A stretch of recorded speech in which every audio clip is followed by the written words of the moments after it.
People are going to down those hills, and they can, because that's what they believe in. That's why they're there, to advocate, screaming, yelling, whatever for those issues. That's fine. But it tells me, the layperson, I got 90% of the area over here I can work in to get stuff done, to get resources, to get legislation passed. And that's all I was doing. Now, as to standing with the governor, because one of my, proponents told me, every time I cut the TV on, you standing by the governor. Well, I just told you 120 members voting together 90% of the time. If he's signing a bill that I supported, sponsored, and voted for, yes, I'll be standing there. But if it's something about abortions or guns or other divisive issues, probably won't see me. But people don't look at that. They just be getting optics, or they'll drink some Kool-Aid that some other person told them, and based on that, they'll say, "Oh yeah, you're right. He with the Republicans." Well, I would say, look at the results. Go to my website. Go to newthd62.com. Click on accomplishments. Look at the checks. Look at the bills that were signed. That's what you gauge them by. Who's getting resources and who's getting legislation signed. Not just file. I can file a bunch of bills, but you have to work them. And to work them, you have to work with your colleagues, just like you stated, to get that done. The appropriations I'm holding right now, this is the actual veto list that the governor just put out.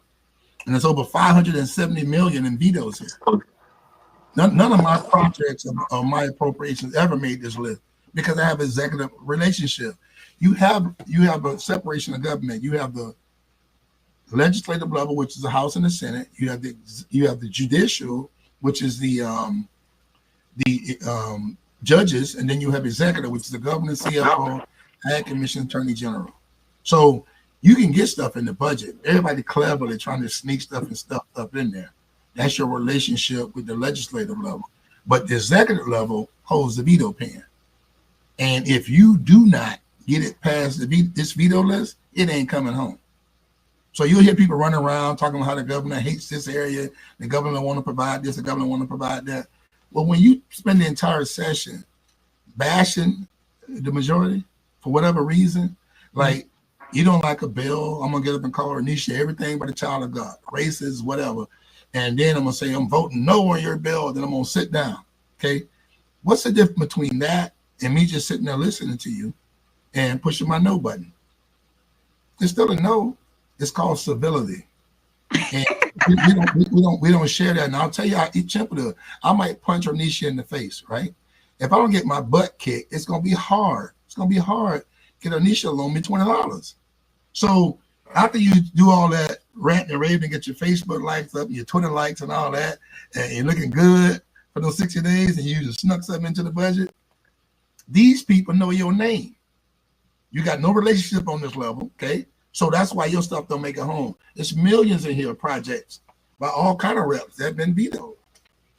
And some of them strictly because no relationships. When I was there, I got calls from Governor Scott, and he would say, "Newt, you got anything in the budget?" So yes, I do. We're gonna take A.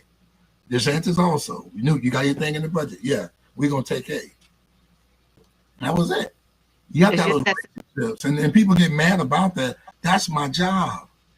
If I'm up there, I'm telling you, my first year there, I'll never forget it. I had a good time. I was yelling, screaming, throwing boulders with the rest of them. You got to remember the makeup. It's 120 floor seats that go in a circle. Well, the majority sits up front. The Democrats, which is the minority, I think they're about 31 or 32 now. When I was there, it was 47. So obviously it's going the wrong way. They sit in the back as you enter the chamber. We sitting so far back, the concession man won't come back there. You know what I'm saying? And they heaving rocks and doing whatever because they say they got to fight. You don't have to fight. You don't have to fight. I've been with upper class members, underclass members, and my class members. Sometimes I'm sitting out at their session housing away from the Capitol. It's not contentious. And we sitting around smoking cigars, drinking bourbon, and burning pizza boxes at 2 in the morning. Now, that's something I normally don't do, but they do it. So I can sit there, have a conversation, and I can ask you in a comfortable environment, Ernisa, why did you come to Tallahassee? What are you doing? You said, well, I like youth. I like doing this, this, and that. So you can find that you ain't no different. You're no different. Now, because they're the majority, we did it when we were the majority, and they have marching orders on low-level bills like HB1, HB2. Those are priorities of the House, of the Speaker, the House, and the Governor. So you have to fall in line on those. But other stuff, they got room on. That's probably that 10 percentile that they go after. But the other stuff you got room on. I mean, look at all the beautiful accolades that's well deserved, that's being bestowed on the Senator Darrell Roos son. Even when they was in the Senate trying to get that done, the House stripped his name off of that money. They didn't want him to have his name on it. But the governor and the Senate and the college USF, President Shea, they took and thought it not robbery to put his name on it anyway. And I thank God for that. But that's how you do it. That's you have to work at it. I mean, and he took the high road. He didn't yell back at him and call them names. He said, well, no. This resource and center is needed for the greater good of people with dependency and mental health disorders. So I want to make sure this happens. So I don't need my name on it. Just do it. That's what he did. That's the high road. Instead of yelling, screaming, calling them all kind of names, he didn't do none of that. And look, civility worked out in the end. That's how it worked for me. But it's hard when you come back home and you can't do that. But our relationship right now with the state is probably null and void. But being a member for life, and what that means is I'm a member of the Florida House. I get to go up there, walk in on that floor, be recognized, and fellowship with my colleagues. Nobody goes to that chamber but members. Nobody. So when the mayor makes a trip up there, he can go to the representative's office and stuff, but he ain't never getting on that floor. Christman was able to, because Christman was a former member. He's still a member of the Florida House. You come in, and when I go in, they stop the meeting. Oh, you guys, hold on for a second. We have a returning member with us, Representative Newt.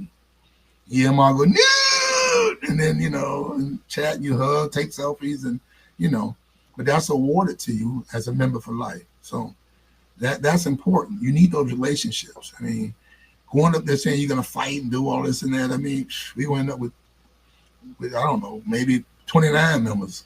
It's going to keep going down. And I'll tell you why, because what happens is that your own party turn in on you. I mean, I got Susan Valdez. People can say what they want about Susan.